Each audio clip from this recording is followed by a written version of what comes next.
This is BBTT Mohammed Road along the Maktaba Junction.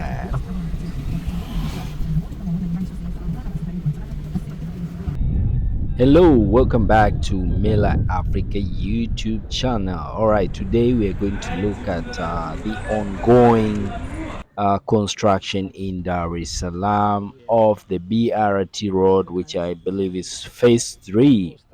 So if you look at major roads in Dar es Salaam currently, it's under construction. Literally, you could say the entire city is under construction because so many roads are being constructed in the city center, in the CBD, in all the major roads, the Ali Hassan Mwenyi Road, Bagamoyo Road, Mandela Road, and so many others. So let's just move around and see what's happening.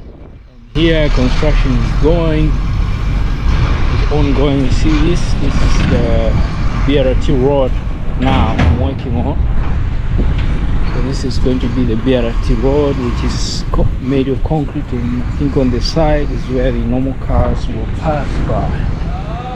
Yeah, that's one of the stations.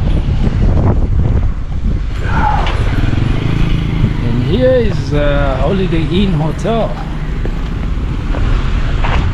This is a Holiday Inn Hotel. I'm skeptical. Is this really going to decongest the city or increase congestion? Because the two lane that were here, that were used by all the cars, now is going to be one lane because the other one has moved to BRT, and the other one now will be used by millions, if not thousands, of cars, while the BRT has a handful, a small number of buses that have their own dedicated lane. I know the idea is for people to stop using their private cars and use buses, but that remains to be seen. Let's hope it works out better. Okay.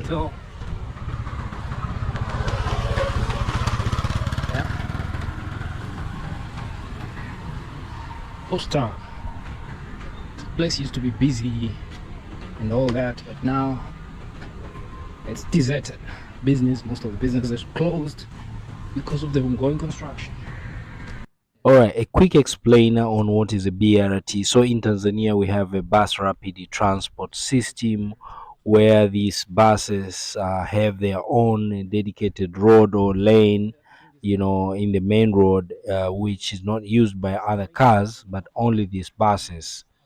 And they're meant to do the rapid transit or transportation of passengers within the city. And so this project actually started many years ago, where we had phase 1, I think over 10 years ago. And then we also had phase 2, which I believe is goes all the way to Mbagala. But that has not been operational for some time, even though the road were completed.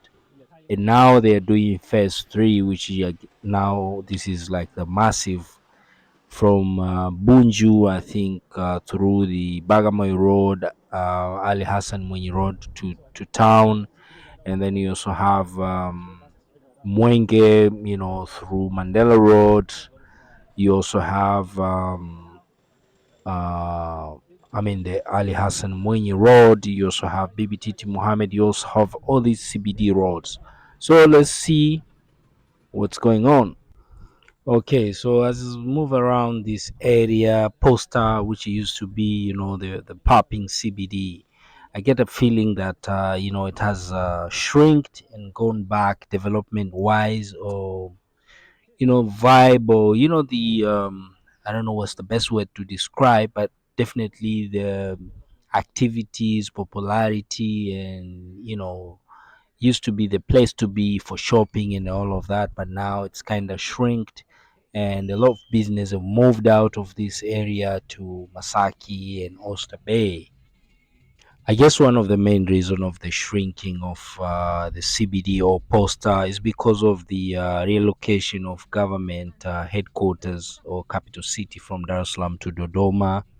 And so most of the business which were, government offices which were located in this area have moved to Dodoma. And so the reason for the gap, because, people who were coming for most of the government offices, ministry, and so forth, it no longer needs to come here.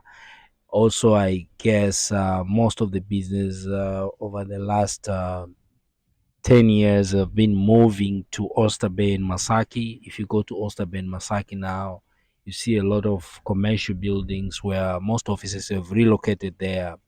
And so over time, there's a shift of business from CBD or Posta to Oyster Bay, Masaki, Victoria, and all these new areas.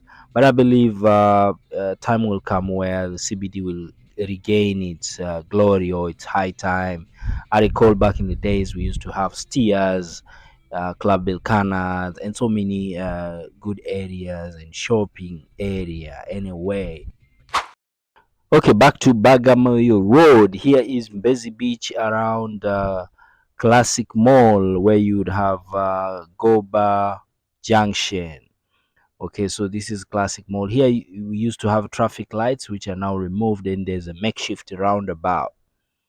Yeah, so that would be the way the road goes to Goba. So this is Bagamoyo Road. As you can see, the road is under construction or is has been deconstructed, and this middle lane here is where they are building the BRT stations and roads, and the cars the road for the normal cars would move farther. So this road used to have a service road. I guess maybe the service road will be removed.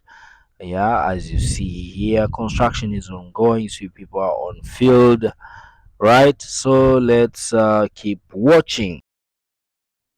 Tupo site, kata simu tupo site. Yeah, so well, these guys are busy on sites on almost every road. Okay, so let's keep seeing what's going on in this road construction and deconstruction. Okay, so this is Mbezi Darajani here.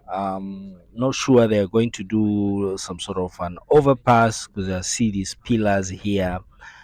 Because it is as it is, there's a pedestrian overpass or daraja or bridge. Now I don't know how is that going to be. I guess we will find out very soon once that construction is completed. All right, and yeah, so I think they're doing it very, very fast on almost all the roads at once. Okay, while I commend the government for this project and effort to improve commuter transport experience, I think there's a missed opportunity here. Um, in my personal opinion, and disclaimer: I'm not engineer, I'm not expert in public transport, but I thought if we would try, had we, why didn't we try a light rail transit or tram system? Which is a light rail based, which goes on dedicated tracks, electric powered, and therefore low cost of maintenance, and it has higher passenger capacity than buses.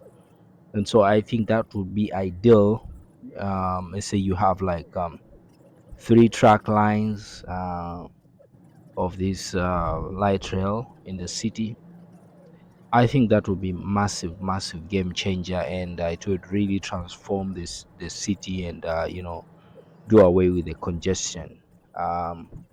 And If, as a country, we manage to build the SGR, the electric railway SGR of almost 2,000 kilometers, I think we would not to do a light rail would not be a difficult task. All right, so that's my thinking, but um, I guess those who did this project are more informed, more knowledgeable on what is possible from budget point of view, and the city structure and so forth. Yeah, but anyway, let's be optimistic and hope for the best once this massive project is complete and fully operational, and see how it's going to change the city lifestyle. Okay, so recently they've advertised a tender for new buses, and those buses are going to be CNG or compressed natural gas powered. As you know, Lungi Tanzania has Junction. Yeah. abundant natural gas.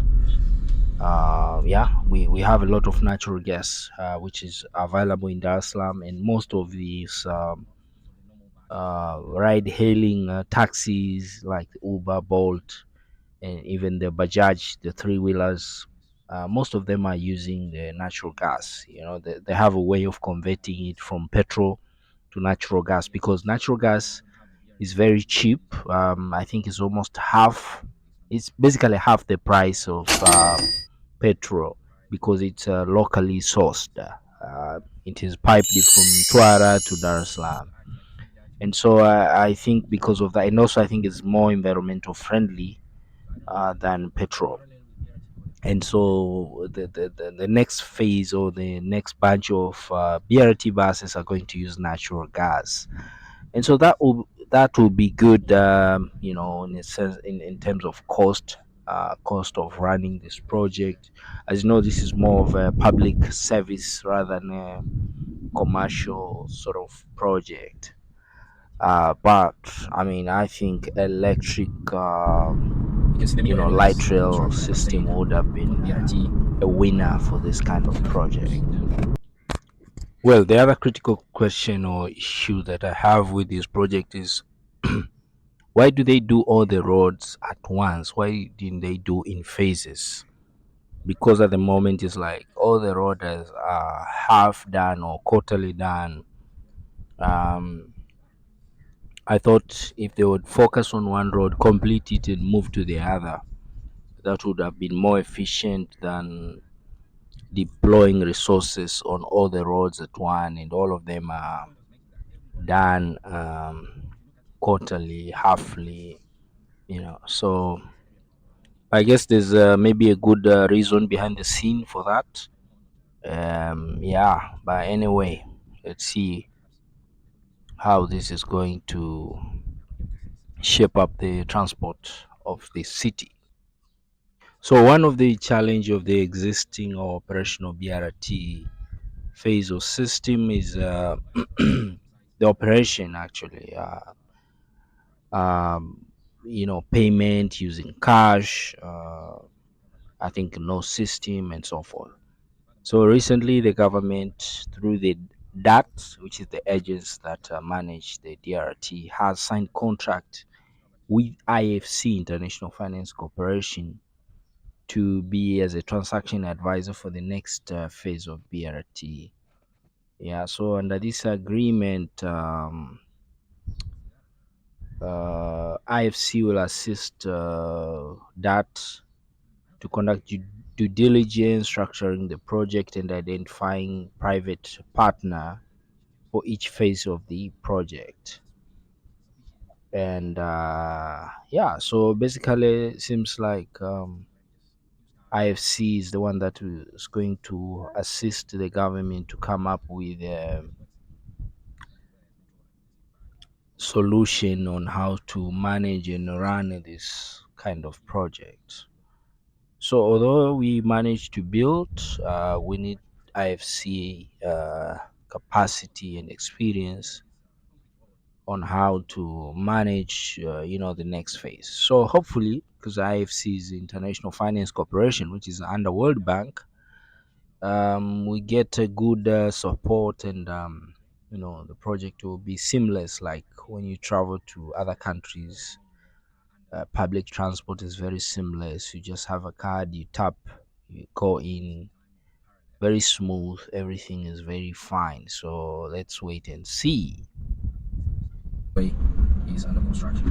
Boom, you see here, this very diversion here and there. So this is usually a two-lane, but here there's a slight diversion to make it single lane, not facilitate the construction. Yeah, you see that excavator there, and the truck doing the magic work. Yeah. Okay. Yeah, so credits to them, they are on site. So I think, even though I say why they do it all at once, I think in most of the area actually they are on site. And so I think it's a question of just finishing it. Yeah, so you see all the resources are deployed. You see the rollers here, the bowsers, excavators, and yeah. So even though they're doing all the roads at once, but they're fully deployed. Okay, so another thing is here we have this big baobab tree, and it's like a historical tree, and people were worried that is it going to be cut or what or not, and they put up a sign saying this tree is protected. As you know, the baobab tree are one of the oldest tree, and the average age for baobab tree is from 500 to 1,500 years. So hopefully they are not going to touch it. So this is the tree. See how huge it is, and obviously it must be very old.